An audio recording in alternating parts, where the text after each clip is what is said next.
Hey everyone, welcome back to another Roman Reacts. We are here today to watch ourselves another video for you. This one is going to be with the Fat Electrician. He has recently done a couple videos that I haven't been able to watch recently. This one is called The One-Man Army Who Captured 132 Germans, Alvin York. So this is a historical little history thing, and from my understanding is I think this is World War One, and from my understanding, a lot of stuff has taken place during World War One that was basically led to the trenches of no man's land, and like a back and forth of fights between the Germans, the French, the Americans, and the British. So it was just very difficult for them to be able to necessarily just make any advantage.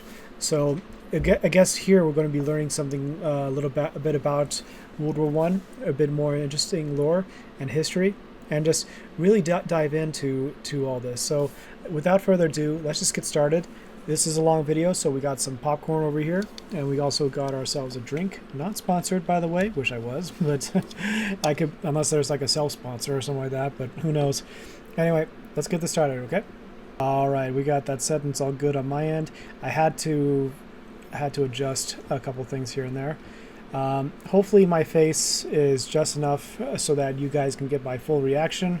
I'm going to be fully invested in just wanting to listen to what he has to say, but also keep in mind, I will, if I want to pause something, I will pause it and just let you guys know so that I can most definitely be able to get like a good just explain what I know. So without further ado, let's start.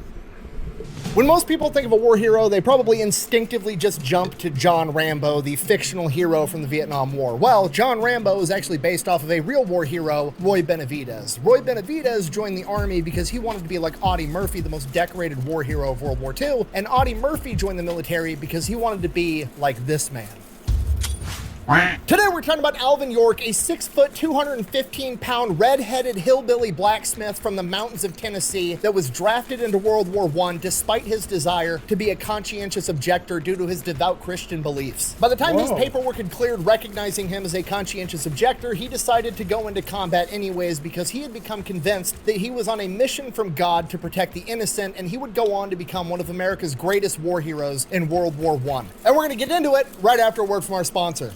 Oh my God. I told you it was big. I mean, I know you said you were packing heat, but Jesus. And you thought it was going to be smaller than your forearm. No, it's got a nice shape to it. I mean, it's rigid, it's hard. I don't see how anybody can ever be just. Can you please stop? This is exactly what it looks like. Hi, Hannah. All right, here's the deal. Super simple, straightforward business model. You give them money, they turn around and make sure the data brokers on the internet aren't selling your personal information. What does that even mean? Okay, here's the entire internet and every free service on the planet inside of a nutshell, okay? There's a saying, if you're not paying for the product, you are the product. What that means is pretty much anything on the internet that you use, that's a service, whether that be Google, Facebook, Instagram, Snapchat, all of it, okay? It's all an app, so one of two things is happening. They're either gonna feed you ads, and that's how that company makes money since their service is free, or they're going to collect your personal information, then turn around and sell it to data brokers on the internet, and then they're going to turn around and sell it to whoever buys it, and next thing you know, you're getting 17,000 robocalls every single day. And that's where Delete Me comes in. They will look through all the major data brokers and find the ones that are selling your personal information and submit opt-out requests on your behalf, and then they are legally obligated to comply. And then they'll continue to monitor these data brokers, and if they get your information again, Delete Me will submit an opt-out request again. Basically, you're paying Delete Me to get rid of all the downsides of all of the free stuff on the internet, which I think is absolutely worth it. If you want to check them out, I'll have a link and a discount code down below. Let's get back to the video. All right, our story begins on December 13th, 1887, when Alvin York is born. He is born, he has a mother, a father, 2 older brothers, and would later go on to have 8 younger siblings, and they all grew up in a 2-bedroom log cabin in Pall Mall, Tennessee, right next to the Kentucky border. The York family has been in this exact spot for generations. Alvin's great-great-grandfather originally settled here, and when he first lived there, he was living inside of a cave. They then later built this log cabin, and that cave was converted into a blacksmith shop. The same exact blacksmith shop that Alvin works in as an apprentice his entire childhood underneath his dad when they're not busy farming their 75 acres and going hunting for food. Okay, if you're not picking up what I'm putting down, I'm trying to explain to you that these are straight up mountain folk and have been for hundreds of years, okay? They're devout Christians living out in the rural area by themselves. They just want to be left alone to their own affairs and be self-sufficient, and his family is very, very good at it. Now, Alvin was the 3rd oldest, the 3rd son of 11 siblings, and I don't want to say he was the favorite child, but him and his dad did have a very special relationship because he wanted to be just like his dad. He was attached to his dad at the hip from the time that he could walk. He was getting up every morning, going hunting with his dad. Then he was coming back and he was working in the field with his dad. Then they were coming back, eating dinner, and he was going out and making horseshoes and working in the blacksmith shop with his dad. And he did that for his entire childhood. One of the things that Alvin excelled at the most was hunting. He was just a natural marksman. He was extremely, extremely accurate. By the time he was 10 years old, he was so accurate with his rifle that when he went turkey hunting, rather than shooting the body and ruin a bunch of the meat, he would opt to just blow the turkey's head off completely, saving all of the meat. Bear in mind, this is with a Civil War era black powder musket, not a shotgun, so that's extremely impressive. By the time he was a teenager, the nearest town, Pall Mall, Tennessee, would have shooting competitions every weekend, and sometimes these shooting competitions would have prizes. There'd be 4 separate events. If you won one of the events, the prize wasn't cash, it was a cow, so you would actually win a quarter of that cow. Young teenage Alvin York would walk miles into town, partake in this shooting competition with his muzzleloader, win all 4 events, and then opt to just take the whole cow and walk it home so he didn't have to carry all the slaughtered meat himself, and he would then slaughter the cow once he got home. Wow. Not only was Alvin extremely accurate with a firearm, but by the time he was 18, 19, 20 years old, he was a pretty big dude by that point in time. By the way, that movie, Compound Chicken, probably a funny parody movie. Like, he was the biggest guy in his family and the biggest guy in town. He was a 6-foot redhead coming in at 215 pounds that had been doing nothing but running around in the woods hunting for food and blacksmithing his entire life. He was built like a brick shithouse. He was so big and so jacked compared to everybody else living up in the Appalachian Mountains that they would just refer to him as Biggin. You know, as in like, hey, go talk to Alvin about that. Oh, okay, sure. Which one's Alvin? Fucking the Biggin. And this has been his entire life at this point, his childhood, his teenage years, his early 20s, just hunting out in the woods, blacksmithing, farming, getting food to survive, minding his own business, and going to church on Sundays. That's what he does. That's all he ever wants to do. It's just a perfect, peaceful, happy life. As time goes on, his 2 older brothers wind up finding wives. They move out. They start their own families. Now Alvin is the oldest sibling in the house. And then in 1911, his father passes away, and Alvin becomes the man of the house. And Alvin obviously does not take this that well. His dad was his best friend. He was attached to the man at his hip his entire life. Not only is he gone and he lost his friend, but he has to immediately step in and fill the giant shoes that he left behind to provide for his mother and his 8 younger siblings. During this time, Alvin quits going to church. He picks up a drinking problem, a smoking problem, a gambling problem. He's doing everything he can to make money and provide for his family, but any free time he has, he's spending at the bar getting belligerently drunk. Over the course of the next couple of years, Alvin gets a reputation for being a troublemaker. He's always getting in fights, both fists, knives. Thankfully, he's able to avoid gunfights because anytime somebody wants... That's something that's important too, because when you lose a father, it can have a lasting impact at a young age, and that if they can develop into bad reputations if they're not careful, and yeah. They can get into bad things if they're not careful. To pull a gun because he's a big dude. He pulls out his gun and shoots something as a demonstration of how accurate he is. One account said a man pulled a gun on him. He pulled out his gun and then shot the head off a lizard behind him. At which point, that guy was like, you know what, never mind, I'm good. Puts the gun back away, which is probably the correct answer. Now, this raises a question, how does he always get in all these fights, but he never actually gets in trouble? Well, one, this is the early 1900s in rural Tennessee and Appalachia, so there isn't much law enforcement, but to make things worse, his preferred bar is known as the Blind Tiger, which is literally on the border between Kentucky and Tennessee, and inside the bar, there's a white line painted across the floor labeling each state. Kentucky and Tennessee. So even when the sheriffs did show up, all anybody in the bar would do is if the Tennessee sheriffs showed up, they would walk over to the Kentucky side and be like, you don't have any jurisdiction here, and vice versa. You're just out of our jurisdiction. And so if I'm across the line and you're over there, there's no way that you...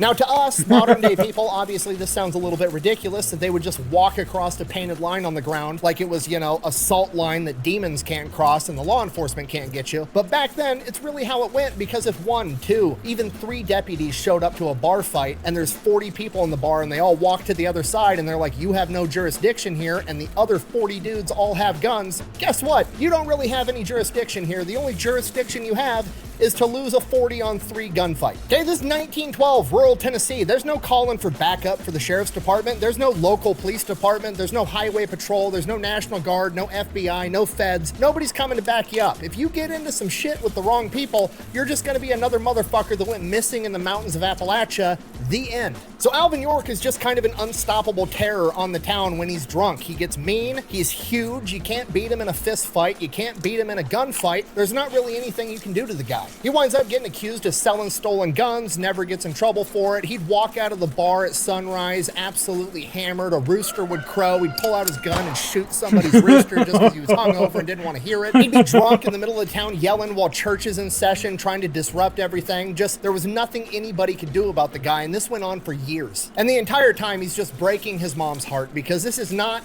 the sweet young kid that she raised. This isn't the man his father was. This isn't the man he was supposed to be. He was supposed to be his dad version 2.0, bigger and stronger and hopefully even better. And he's just not turning out that way. Then on New Year's Eve, 1914, Alvin goes out drinking, comes back home, 3 in the morning, pissed drunk, and his mom stays up all night waiting for him, and she finally confronts him and just says, Alvin, when are you gonna start being the man that your father and your grandfathers were? And the words hit Alvin like an absolute truck. He knows what he's been doing is wrong, and he just breaks down. He's literally on his knees, sobbing with his head in his mom's lap, crying and apologizing. He promises his mom he's going to turn it around. He's going to start going to church again. He's going to give up gambling, smoking, drinking, fighting, everything. He's going to be the man his father was and the man that he was supposed to be. And his mom just says, I know you will.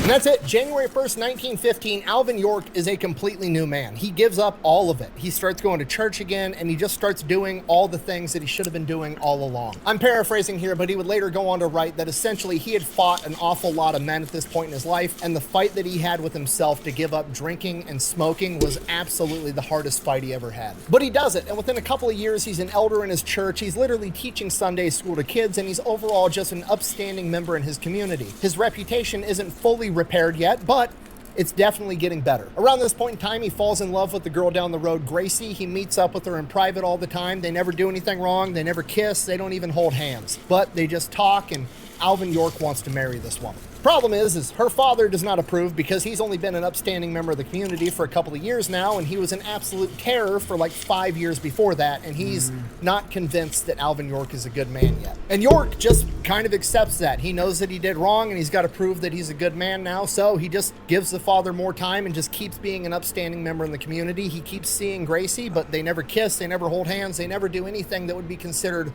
wrong for, Christians in the early 1900s. And that's his plan. He's going to prove to Gracie's father that he's a good man over time, and then he's going to marry that girl, make her his wife, and he's going to go on to live happily ever after. But then in September of 1917, he gets a red card in the mail from Washington, D.C. Alvin York has just been notified that he is to go sign up for the draft to go fight in World War I. Now, he's a devout Christian at this point. He truly, truly believes in his heart, thou shalt not kill. He does not think that he is supposed to fight, kill, do any of that business, and he does not want to go off to war and do it. So on the draft card they sent him where he's supposed to fill out all of his information, they ask on there, are you a conscientious objector? He checks yes, explain your reasoning. He simply writes, I don't want to fight, and mails it back off.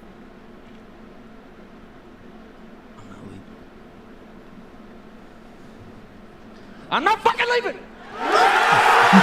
Obviously, that gets rejected. Alvin York, kind of not knowing what to do, goes to the pastor for help. The pastor helps him file an appeal to send it off to Nashville, and with that appeal, he has 2 sworn statements, one from Alvin, one from the pastor, saying, hey, this is his religion. He's not supposed to be killing people. He should be recognized as a conscientious objector. They mail that off to Nashville, and it still gets rejected again. And the reasoning behind that is because Alvin York's sect of Christianity was Pentecostal, which is a fairly new sect of Christianity at this point in time. I believe it started in the early 1900s as kind of a veer off from Methodist. So the draft committee in Nashville is essentially like, look, this is a new church. It's not nationwide. It's not well recognized. All the other mainstream Christian denominations, Catholic, Orthodox, Baptist, Methodist, Lutheran, they're all getting drafted and going off to war. You guys can too. At this point in time, unless you were like actually a pastor or priest in one of these Christian denominations, conscientious objector status was more reserved for like Quakers, Amish, and Mennonites. So that's it. Alvin York's getting drafted. By November, he's got orders to report for duty, and by February, he is attached to G Company of the 328th Battalion of the 82nd Infantry Division, also known as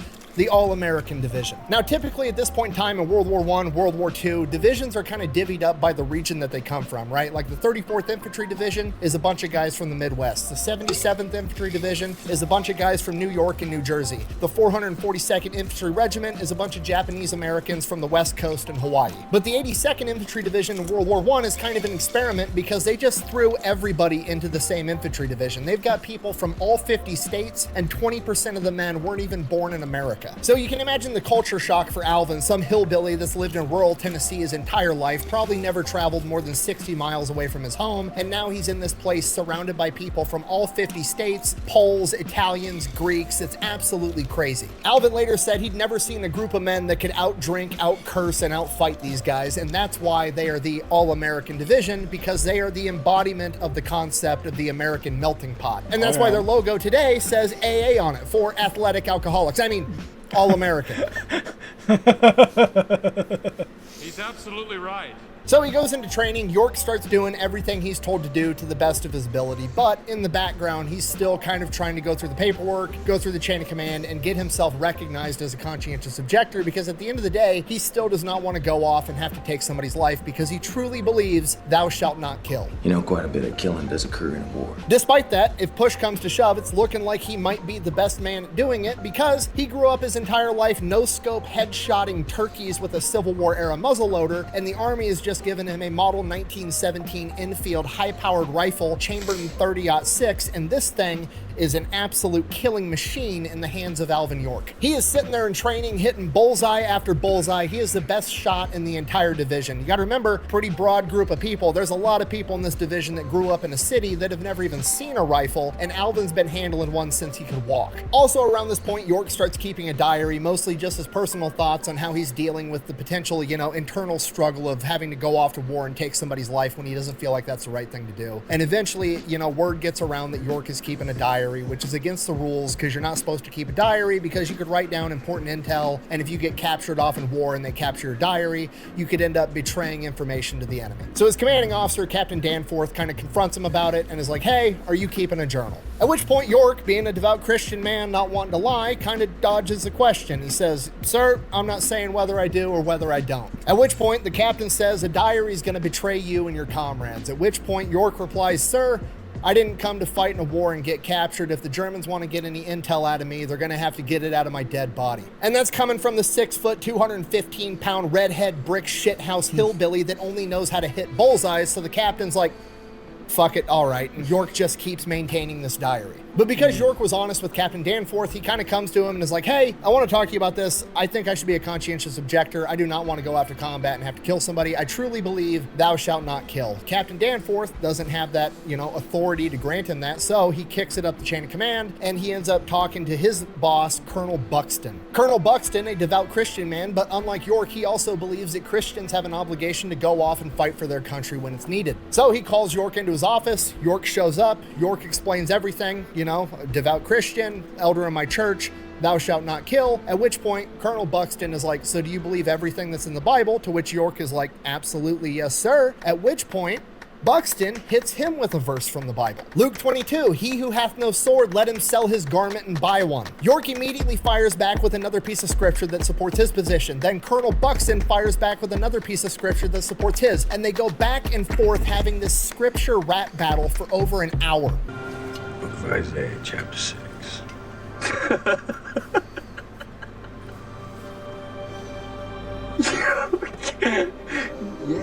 It's like two wizards having a battle with Bible verses for over an hour. It's absolutely crazy. And then Colonel Buxton ends up winning when he hits York with Ezekiel 33. If the watchman sees the sword coming and blows no trumpet, the blood of the people is on his hands. And this shatters York's entire worldview. York has this epiphany. Maybe he's been sent there by God because he's the watchman. Maybe he's supposed to be there to protect the innocent. So now he doesn't know what to do. But unbeknownst to him, while this has been going on, his pastor and Gracie and his mom back home have been writing every politician trying to get him recognized as a conscientious objector. They even wrote the office of the president, and they got it pushed through. York receives the paperwork. All he has to do is sign his name on the dotted line, and he will be recognized as a conscientious objector. But now he doesn't know if that's what he's supposed to do. Maybe he's supposed to go off and fight in this war. So Captain Danforth gives him 10 days to go back home and figure it out. He goes home, he sees Gracie, she supports whatever he's gonna do, and then he just goes out in the woods on his favorite rock with his Bible,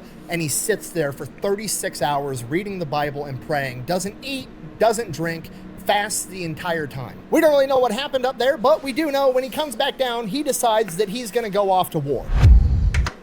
Okay, pause, just so we're on the same page. Whether you're religious and believe in this type of stuff, or you're an atheist, or you're religious but you believe York might be a little bit crazy, none of that matters. The only thing that matters with this now is that the 6-foot-tall, redhead, brick shithouse expert marksman now believes that he is on a mission from God to defend the innocent, and that should terrify absolutely everybody. Okay, and if you don't understand the significance of this, I've been doing combat sports my entire life. Taekwondo, karate, boxing, kickboxing. I'm a jiu-jitsu coach. I've got certifications in MACP from my time in the Army. If you name a combat sport, I've probably done it to some extent, and I've done it against a broad demographic of people. And I'm telling you right now, the toughest people on the planet are these rural farm kids that grew up in the middle of bumfuck nowhere. You borderline have to kill them just to get them to slow down, and that's when they're doing it for fun, okay? I've never had to compete against one of these dudes when they thought they were on a mission from God to defeat me, and I'm gonna be honest, I don't want to. It sounds like an absolutely horrible time. Wow. So York finishes up his 10 days of leave, heads back over to G Company, reports to Captain Danforth. Captain Danforth asks him if he wants to fight Germans. York replies, if a man can make peace through fighting, he's a peacemaker. And with that, they ship off to war. May 1st, they board the ship to head across the Atlantic Ocean, and York has never seen the ocean before. It's the most beautiful, incredible thing he's ever seen in his entire life. He's just completely awestruck at its beauty. And then 5 minutes later, he's violently puking and he gets seasick the entire voyage. So the 82nd makes it into theater in June 1918, and they spend the first couple of months they're there kind of getting rotated in a reserve position. Just really quick, I've had my share of like when I was going on cruise ships, and like a few times, like I've been kind of mellowed, but for the first few times I remember feeling like nauseous from being like rocking on the boat and just like, oh, what is this? What's going on? And just it can definitely get to you.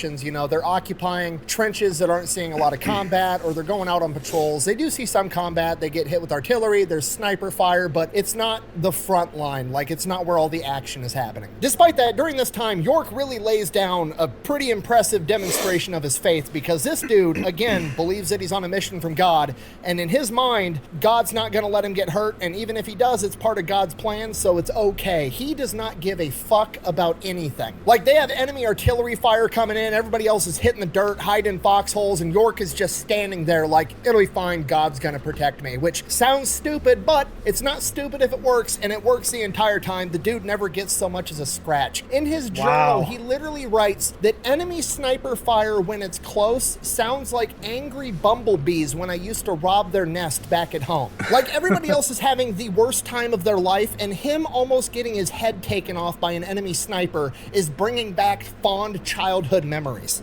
I'm in danger. Okay, he also wrote in his journal, quote, "There's no use in worrying about shells if you can't alter things. Just ask God to help you and accept it. Men who worry destroy their peace of mind without doing any good." Okay, he's like the Terminator version of the slightly awkward homeschooled kid that you met at your first job in high school. Okay, don't give me that look, you know exactly what I'm talking about. From here, they start seeing more heavy combat. They have to go in and push the Germans out of this stronghold called St. Mihail. They go in, they push the Germans out. The Germans end up retreating. They take over the town. Hooray. After they take over the town, right outside the town, there's all these vineyards full of fresh grapes. Grapes are essentially candy, and these guys have been eating army rations for months. That sounds delicious. So all the soldiers are going out into these vineyards. They're eating grapes. The Germans send up weather balloons. They end up spotting a bunch of soldiers in these vineyards, and they start dropping artillery on them. All the soldiers retreat. The chain of command's like, okay, no more going out in the vineyards to eat grapes because they're going to blow your ass up. But Sergeant York knows he's not going to get blown up because God's going to protect him. So he sneaks off on his own against orders to go eat some grapes. Sergeant York is out there. It's peaceful. He's eating grapes. He's having a moment to himself in the silence, and then he turns around and it's Captain Danforth, and they kind of look at each other like, oh shit, we're both caught. And Captain Danforth is like, you're not supposed to be here. And York is like, yes sir. And Captain Danforth is like, these grapes are delicious. And York is like, yes sir. From here, York and the 82nd are going from St. Mihail to another town called Chantal-Cherie. It has been held by the Germans for over 4 years. The entire duration of World War I, the Germans have been here. Whether York and the rest of the 82nd realize it at this point in time or not, they are about to participate in the Meuse-Argonne offensive. It is quite literally the largest military offensive in U.S. military history. Not largest at this point in time, no, just the largest ever, period. Okay, to put this into perspective, when people think of like huge military offensives, everybody automatically thinks of, you know, D-Day, Saving Private Ryan, other TV shows and movies about World War II. It's this massive battle scene, right? D-Day had 156,000 men hitting the beach. Okay. The Meuse-Argonne offensive is 2 million men attacking the German front. It is a military operation that is quite literally so large, it is hard to conceptualize, okay? There's 50 states in the United States. 11 of them have less than 2 million people, okay? There's 11 states in the United States that have less people living in them in totality between old people, young people, kids, than the amount of soldiers that are about to rush the German line. So this is only one very, very small chunk of an enormous battle, but York and the 82nd show up to Chantal-Cherie. Germans don't even put up a fight for it. They literally just leave the town and head off into the wood line outside the town. Now, right outside the town, there's a big hill called Hill 223. Then there's a big valley, and then on the other side of that valley, there's 3 more hills in a triangular formation. So the 82nd goes in, they push the Germans off Hill 223, they take that hill. Now, they're looking forward, it's the valley, 3 triangular hills directly in front of them, and they're gonna have to cross that valley while the Germans are on top of those other 3 hills. Okay, if you're not picking up what I'm putting down, I'm trying to tell you the 82nd is now gonna have to run through a valley, AKA no cover, no concealment, while the Germans have the high ground in a triangular formation on top of hills with embedded machine gun positions. This is an absolute meat grinder of a situation. Okay, when I say the Germans are dug in, I don't mean they dug a little hole and to top that off, if you think about it, the infantry did not have the supports of like artillery. Artillery had to be moved from one position to another just to get close enough to be able to bombard those positions. On top of that, you're also dealing with planes that can only they're like biplanes. They're not actual planes that you normally see. Biplanes are basically the 4 winged planes that you normally would see, and they're doing their best to try to do what they can, but they're low to the ground, so they're most likely to get shot from these positions. So the only way for them to be able to get through this is through the infantry, and like try to make way through. So I thought I'd at least mention that for you. Slap their machine gun over the side of it. No, they've been there for 4 years, okay? They have chopped down trees, built up actual lumber walls to hide behind with roofs and camouflage the entire things. They can't even see where the German machine gun fire is going to be coming from, let alone effectively return fire. If they're going to have any chance of success at this, they're going to have to coordinate with artillery. They're going to have to drop artillery at the exact moment that they send a wave of men across the valley, and hopefully they're going to be able to overtake these hills and take out the Germans. So that's the plan. Orders come down at 6:10 a.m. on October 8th, 1918. American artillery is going to bombard the German position, hopefully get them to duck their heads and take cover for a minute, while America sends out 2 waves, 60 men that try to run across this valley and overthrow their position. So basically, there's there's another term for it, which is a walking barrage, where the American forces would make their pursuit or their assault, but there'll be a walking barrage. So it's basically bam, bam, bam, bam, and basically create like a cover fire of like all this dust and dirt and debris, trying to hide the infantry as best they can as they proceed forward. Sometimes it works, sometimes it doesn't, and it causes some big issues. They wait, and while they're waiting, the orders actually end up changing because the unit that's supposed to be on the 82nd's flank is hung up taking German fire, and they're not in the position they need to be in to be able to support the 82nd. Unfortunately, the runner with these new orders that was sent to Hill 223 winds up getting killed, and the message never makes it to the 82nd. So as far as they know, they're still supposed to attack this objective at 6:10. 6 o'clock rolls around. No American artillery bombarding the position yet. 6:05. Still no artillery bombarding the position. At this point, people are looking around like, are we still gonna fucking launch this attack without American artillery support? What are we doing? The officer in charge is like, we were ordered to attack at 6:10. We're attacking at 6:10. Sure enough, 6:10 rolls around. The American artillery never shows up. He sends out 2 waves, 60 men. None of them make it. As this battle unfolds and the German machine guns open fire, the chain of command can see there's like 35 machine gun nests all over these 3 hills. There's absolutely no way they're going to make it past 35 German machine guns. From here, the chain of command decides the best course of action is going to be to send out a small patrol of men. They're hopefully going to be able to skirt out around the back side of these German machine gun positions and make it to the center hill where most of their firepower is and take out all those machine gun nests. Then they should be able to assault through the valley and up onto these hills. Okay, just so we're on the same page, this is also not a great plan, okay? Like, yes, they're not assaulting the positions directly, but, you know, if the Germans are straight in front of you, they're gonna run off this way, still through part of this valley, not as big of a part, not as much time to fire on them, but it's still a valley with no cover, no concealment, in broad fucking daylight. Like, best case scenario, they all run really fast, the Germans don't hit them, but now the Germans know that they're coming. So it's not a good plan, but it's the only one we've got. So they pick 17 men, they've got a sergeant, 3 corporals, and a bunch of privates. One of those corporals is Corporal Alvin York. So they go down to the base of Hill 223, probably get a quick stretch in, hype themselves up, about to run through German machine gun fire, no big deal. They're getting ready and they're counting it down and they're all gonna hop up and start running for their lives. It's like 3, 2, 1, and right as they say 1, the German machine gun positions just start getting bombarded with American artillery. It showed up late, and it showed up at the perfect time as all these guys start running across this narrow stretch of the valley. All the Germans are forced to take cover, and none of the Germans see these guys clear the valley. Okay, I don't know if it's divine intervention, plot armor, fate, call it whatever you want, but in this particular case, shit worked out perfect. Stop it on the enemy! We love you, boy!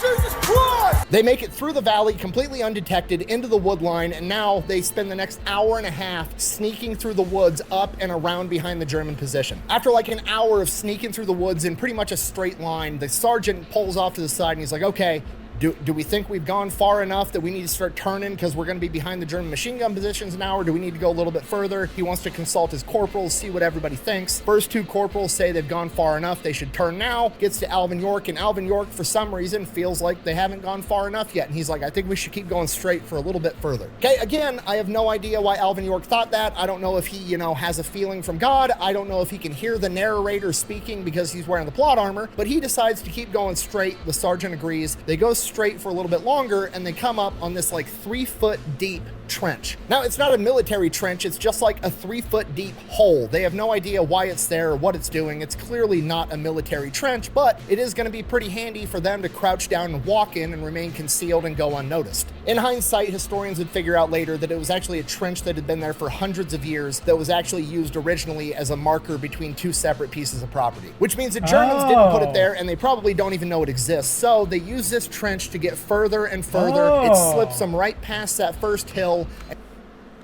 Okay. And straight towards the hill that's in the center, which is their objective. So as they're making their way there, they come up on this little creek, and on this creek, there's 2 German soldiers just filling up an entire cart full of canteens to bring back to all the other Germans. Those Germans see the Americans, they shit their pants and take off running. York and his guys take off chasing them because they want to capture them or kill them so that they don't alert the rest of the Germans that they're there. As they're chasing these guys down, they come up onto this meadow, and in this meadow, holy shit, It's the battalion headquarters tent for the entire German unit there. And right beside the tent, there's like 70 German infantry soldiers that are just sitting in this meadow, chilling, eating lunch. These were the reinforcements that the Germans had brought in to launch a counterattack against the 82nd Division. Now, the two Germans that they're chasing do not immediately cut out into the meadow because they don't want to run out into the open, because then the Americans are going to shoot them. So they want to skirt this tree line and get as close to that tent as they can, and then run into the tent and tell the German commander that the Americans are here. Okay, that's a good plan on their part as far as, you know, not getting shot and dying goes. But fortunately for the Americans, this gives them time to be like, fuck that, let them keep running through the wood line. They immediately advance into the meadow and attack these 70 soldiers that aren't carrying their guns. They're just sitting down, chilling, eating lunch, and immediately force all 70 of them to surrender. Now, the 70 Germans are caught completely off guard. All they see is Americans running towards them with their guns up, yelling surrender. These guys have their guns, you know, all set to the side. Half of them are sleeping, half of them are eating. They think it's a huge American counterattack, so they surrender immediately, not knowing that it's only 17 guys. While the Germans are standing up, putting their hands in the air, the other two canteen Germans cut out of the wood line, run into the battalion command tent, and tell the German commander, Commander Vollmer, the Americans are attacking. He freaks out, grabs his pistol, turns around, goes to tell the 70 infantry troops that just showed up, get ready for a fight, and what he sees is they're already standing with their arms up in the air. They've already surrendered. And he's like, what the fuck? I'm surrounded by idiots.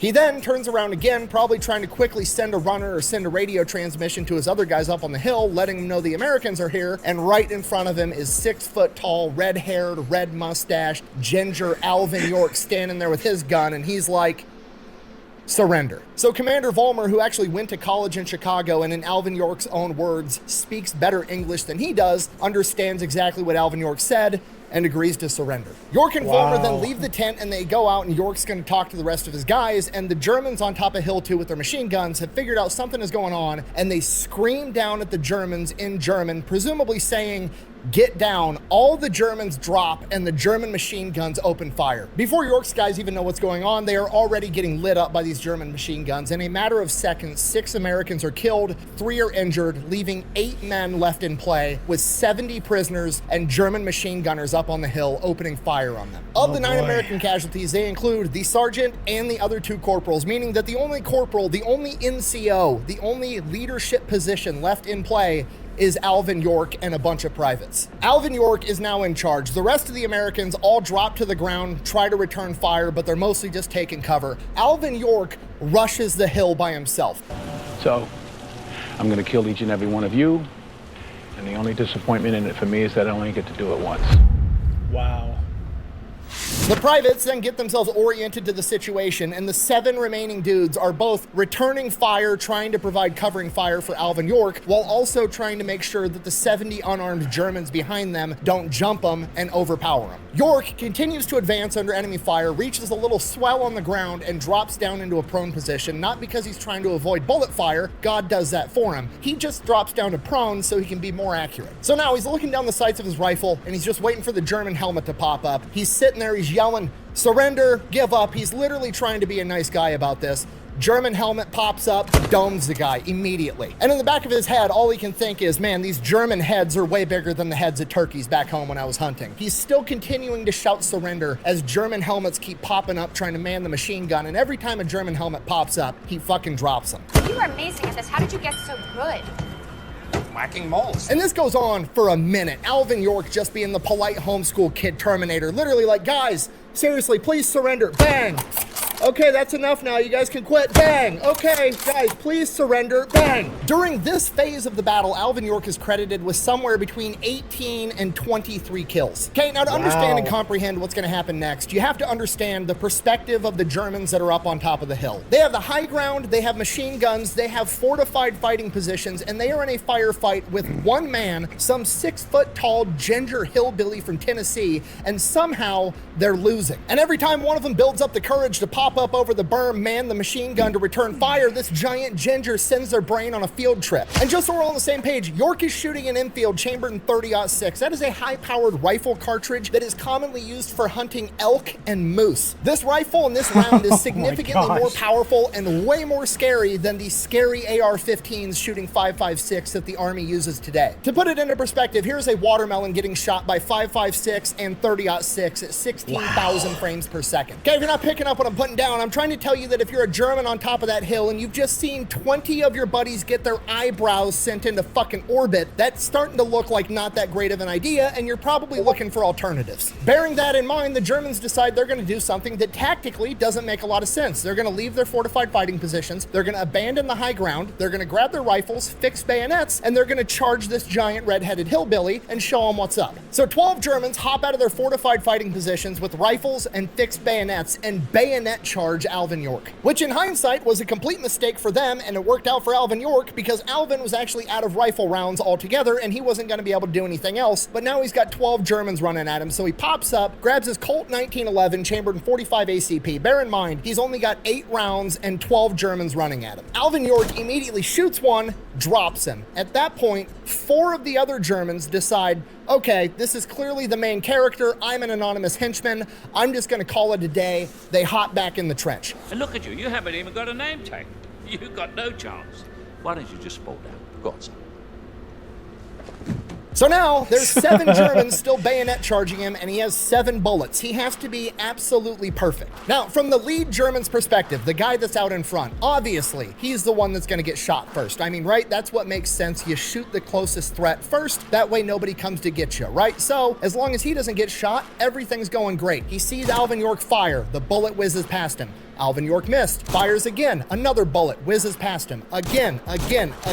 All of the bullets, all 6 of them go whizzing right past him. He's got 1 bullet left, he gets shot directly in the stomach and drops. But what actually happened, Alvin York didn't miss. He didn't miss a single time. Alvin York knew that if he shot the dude in the front, everybody behind him was gonna see it, and they were all gonna take cover, and he wasn't gonna have any ammo. So he decided to take out the Germans the same way that you shoot a flock of geese that are flying, and he took out the geese at the rear of the formation first, working his way to the front so the formation didn't scatter. He was shooting the man in the back instead of the man in the front and dropped all 7 Germans. Now, cutting back to Alvin York's perspective during this bayonet charge where he's using bird hunting tactics to kill Nazis, he has bullets whizzing past him. Technically not Nazis because World War One, it was German.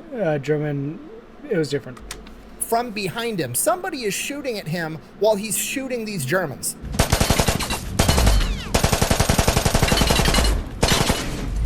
It's that German commander Vollmer, because remember, nobody bothered to take his pistol away from inside the tent because shit hit the fan so fast, and he's trying to save his own guys, which is pretty understandable. So while York is shooting at Germans with his pistol, Vollmer is shooting at York with his pistol, and York doesn't give one single fuck, because remember, he's on a mission from God, and God is gonna protect him, and if he doesn't get protected, it's all part of God's plan, so it's gonna be fine. So York just focuses on what he's doing and lets everything else work itself out, and of course, doesn't get a single scratch on him the entire time. Vollmer empties the pistol, misses every single shot.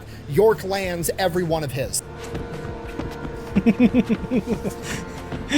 Pretty accurate. At this point, York turns around, Vollmer drops the pistol, puts his hands up, he knows when he's been bested, and he looks at York and he just goes, English? Like clearly asking like, you know, hey, I speak English, let's talk this out. York does not interpret it that way and goes, no, to which Vollmer's like, what? And York goes, I'm an American. And he's like, just, no, I'm saying I speak English.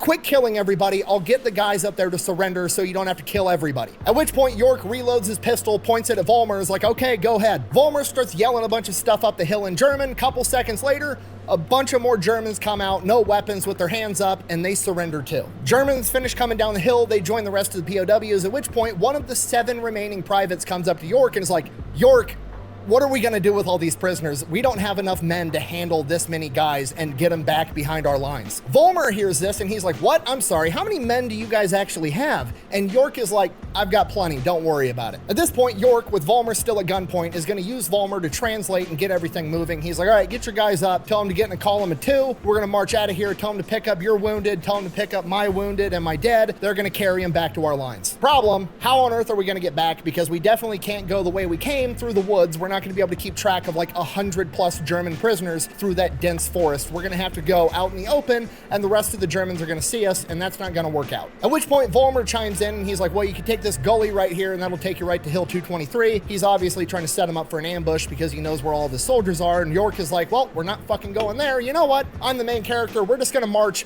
right down the main road that goes straight to Chantal-Cherie, straight to Hill 223. So that's what they do. They just take off ruck marching right down the middle of this main road in the middle of enemy-held territory because York is the main character and it's all part of God's plan, I guess. So they're making their way there, and sure enough, they run into an entire platoon of Germans that are guarding the road because obviously. However, from the Germans' perspective, there's like 7 Americans and 100 plus Germans. There's absolutely no way that those Americans have those Germans as POWs, so they don't open fire. They end up walking up and approaching to see what's going on, figuring the Americans are the POWs. Once they get close enough to realize the Americans are the ones with the guns, York shoves his pistol into Vollmer's back and is like, make them surrender, tell them they're surrounded. Vollmer does what he's told, tells them to drop their guns, they're surrounded. They do it because Vollmer's the battalion commander, they drop their guns, and they get taken as POWs too. From there, they just keep marching to Hill 223, and as they start getting closer, the Americans see a massive formation of German uniforms approaching. They start freaking out, thinking it's a giant counterattack. They start moving men around, getting ready for a fight, and as they keep getting closer and closer, they're looking through field glasses, and they see York's big ginger ass with a gun pointed at the German, and is like, holy shit,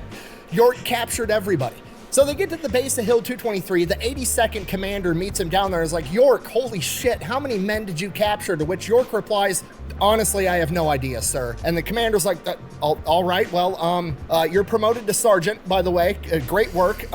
March these guys into Chantal-Cherie, and I'll count them off as they march by, I guess. Commander then proceeds to count them off as they march by. York had captured 132 Germans. So York marches his POWs off to Chantal-Cherie, and the rest of the 82nd resumes their attack because now the Germans have 35 less machine gun positions, and the ones that do remain don't have a chain of command to be giving them orders. So they overtake the objective, they secure the area fairly easily. That's York amazing. makes it to Chantal-Cherie, where battalion headquarters are. Battalion headquarters is like, we don't have the logistics for this many prisoners. March them up to regimental headquarters. Marches them up to regimental headquarters. They can't take that many prisoners either. March them to division headquarters. Marches them all the way to division headquarters. When he gets there, General Lindsay, like the main guy in charge of the 82nd, approaches York and is like, York, I hear you've captured the whole damn German army. To which York replies, just with sheer Forrest Gump levels of modesty, no sir, I only captured 132.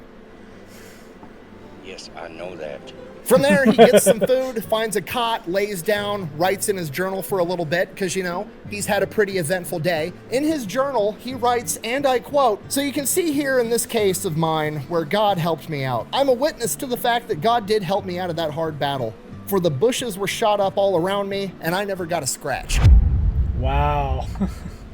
Next morning, York reports back to Captain Danforth, and he requests to take out a small detail to go back to the site of his battle and look for any survivors, because that's just the type of guy that York is. Captain Danforth not only agrees to let him do it, but he's like, I'm going with you, and he brings some other high-ranking officers with him because they want to hear York explain what the fuck happened. By the time they get out there, there's no survivors, all the dead bodies have already been removed. There was never an official body count of how many Germans York killed, but pretty much everybody agrees it's somewhere between 20 and 30 that he had killed single-handedly. York then takes him to the patch of grass that was his firing position, and, you know, he was in the heat of battle. He wasn't really paying attention to what was going on. It was all part of God's plan. But looking at it in retrospect, everything around the patch of grass that he was on is absolutely shot to shit. Just hundreds of bullet holes all over it. None of them hit Alvin York. He dropped his canteen during that firefight. That canteen was still there, feet from his position, and that canteen had 18 bullet holes in it. Okay, literally the holy canteen. It's all part of God's plan. York finishes explaining everything that happened there. They head back to headquarters. This is like a big deal, right? I mean, you're gonna probably give this guy the Medal of Honor. They gotta really know what happened, and this sounds so incredibly unbelievable. Like, they need to make sure this actually happened before they write this up, right? So they interview York twice. Same exact story every time. He's incredibly modest about the entire thing, tries to give as much credit to the other 7 privates as he can. They interview the 7 privates. All 7 privates are like, Alvin York's a fucking superhero. They interview some of the Germans. The Germans are like,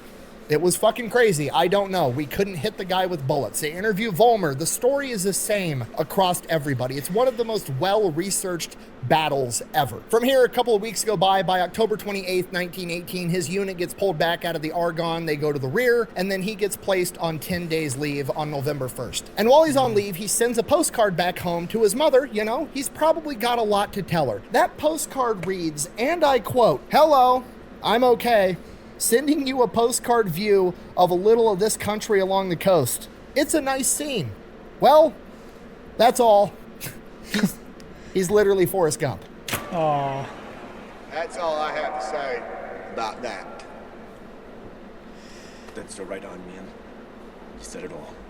Now, like I said, he goes on 10 days leave on November 1st, 1918. Guess what happens on November 11th, right as he's ending his leave? Germany surrenders, World War I is over. Coincidence? Almost unequivocally yes, but it's funny to joke that Alvin York was coming off vacation, so the Germans just decided to call it a day and end World War I. We call him Baba Yaga. From here, Alvin York gets recommended for the Distinguished Service Cross. The only reason they weren't going to give him the Medal of Honor was because, well, the story was too unbelievable and nobody was willing to agree that that actually happened. So they conducted an even more thorough investigation. Turns out it was all 100% legit. They upgraded it to the Medal of Honor. He gets awarded the Medal of Honor. From here, they get sent out to some parade field. They're ordered to pick up all the cigarette butts out of this parade field because there's some fancy French general coming in to do some ceremony or something rather. So York and the rest of the guys are out in this parade field for like 2 days picking up thousands and thousands of cigarette butts. Turns out the French guy that was coming was actually the French guy, Ferdinand Foch, the supreme Allied leader of World War I,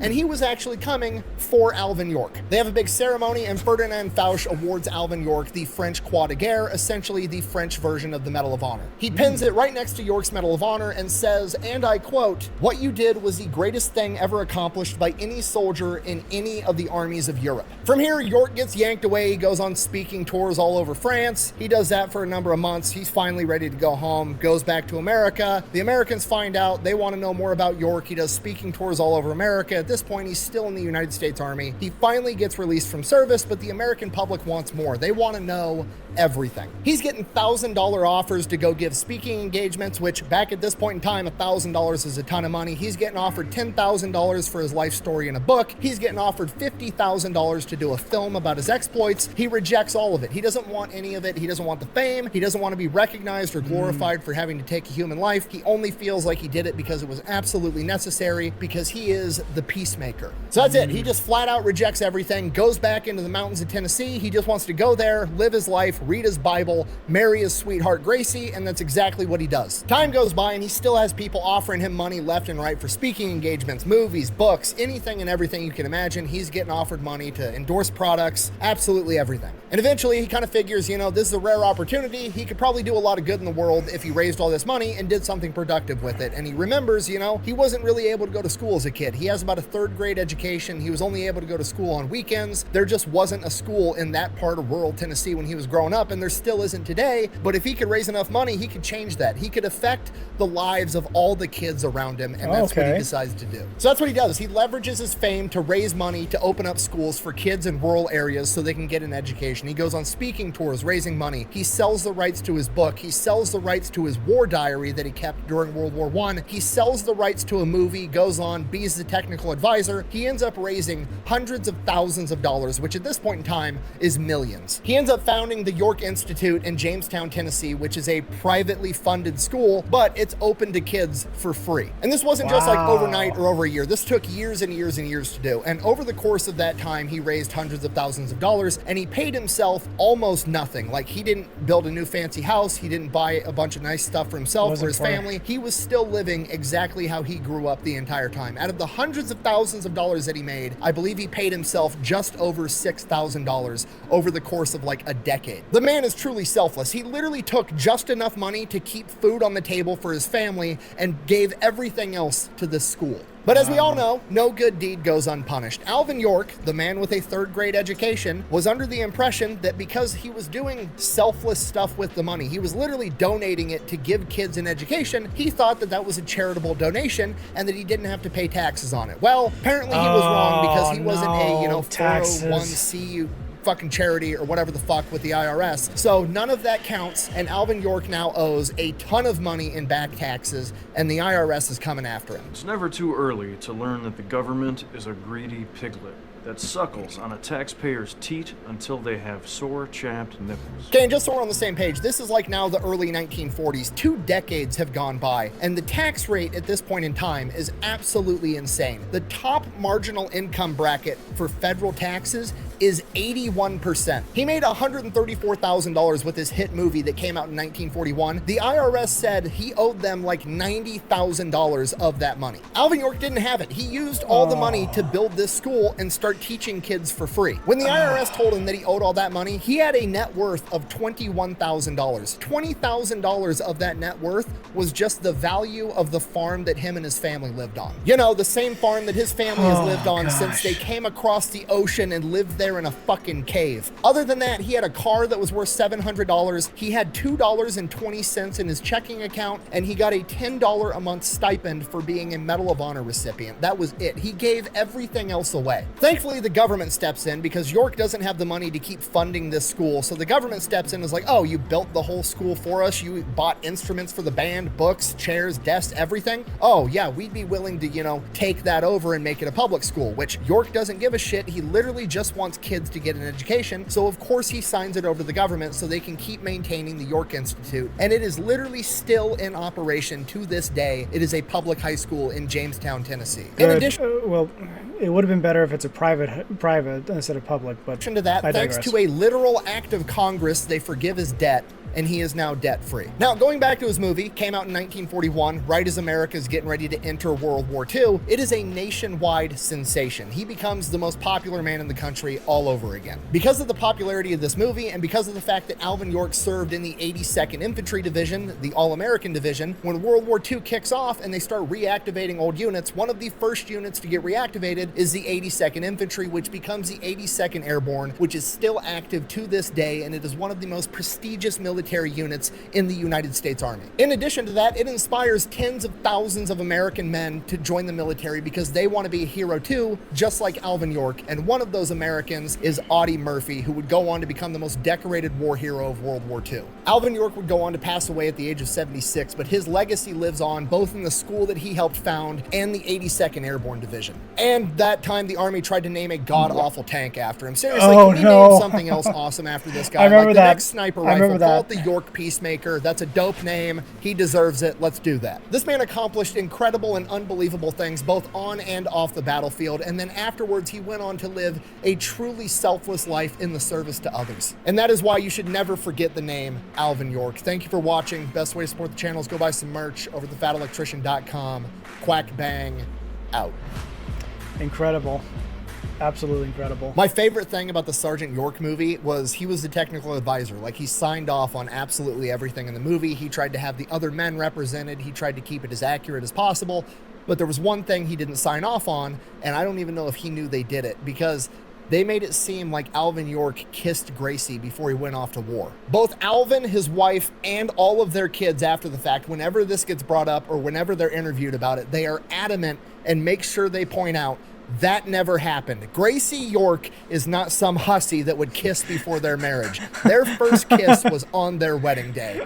And I don't know. I think that's just like funny and cute. Anyways, see you guys later. Hey, that's awesome. Now I have more appreciation for Alvin York. That's incredible. And I feel bad because I remember watching that little thing with a tank. I remember one day back in the Argonne when we took several prisoners. I noticed one German corporal looking us over, mightily puzzled. He could speak a little English. He asked if all of us in the outfit were Americans. We told him we were. He just shook his head. Didn't seem that he could take it at all. You see, the All-American Division was made up of boys from all over the country. There were boys from the mountains like me and boys from the small towns and cities. There were Southerners, New Yorkers, Middle Westerners, as well as boys from the cow country in the Pacific coast. And there were men whose folks had been Greek, Italian, Jewish, German, Polish, Swedish, and Irish. Just every strain of good American you could think of. It sure seemed to get this German corporal down. He just couldn't understand how we could all pull together and smash up soldiers of the great German race. They can't get it through their thick heads that it's not your creed or your height, nor the color of your eyes that makes an American. It's our freedom and equality over the Constitution and our Bill of Rights that makes an American an almighty fighter. Once a man has tasted that freedom, he'd rather die fighting than to do without it for himself and his children. Incredible. Absolutely incredible. Oh man. It's such a blessing and an honor to be able to hear his story, to learn what he went through, to turning his life around because his mother had reached out to him, and he just felt so touched by her, and that he just felt ashamed that he wasn't living up to his father and his grandfather's expectations, and he just was wanting to continue that, and he turned his life around. He became better, and he trusted his faith in God, and being able to overcome all these things, and never once got wounded. That is such an incredible story to hear, to learn so much about him, and it's just beautiful in a way that what he's able to accomplish, and he kept suing for peace, despite the fact that many of the Germans were going to fight and kill him. He still fought and defended himself, and basically kept calling the others to surrender. And I did not know about that little tactic of him, like, instead of just taking out the single person in front and the others scatter, he basically, like, just pop, pop, pop, pop, pop, pop. Last guy, come on, we are almost close. Pop. And all the other ones are just right behind. And it's just an incredible feat. And there has to be more stuff about this guy. There has to be more about learning what he's went through to be able to get through, and there has to be more stories about these heroes, and I feel like that's what we need more nowadays, especially since by the time this comes out, it'll be the 250th birthday of the Army's founding, and I feel like that's what we need. We need more these stories to be told, so that people of all walks of life can learn about these war heroes, to learn of what they went through. Sorry. And to really honor them and to remember them for what they were able to accomplish. And I just want to say that, because that's just incredible what he was able to do. And hopefully there'll be something that will come out in the future that will honor his name on a better equipment, or maybe a ship that will honor his legacy. So, anyways, that's up from me. That's it to me, guys. I hope you enjoyed my reaction, some of my commentary. I'll leave a link in the description down below. I got a cat right here. She's just trying to love me. I'll leave a link in the description. Battle Electrician will be over there for you guys to check out. I'll leave a regular video over here, including the subscribe button. So it would be great if I can continue to grow, and you can help support me if you wish. And let's just continue to honor America and her soldiers as we celebrate the 250th birthday of the Army's founding. So thank you all for watching. You take care, and Romans, salute. If you like Romans content and wish to see more, like and subscribe to continue to support the channel.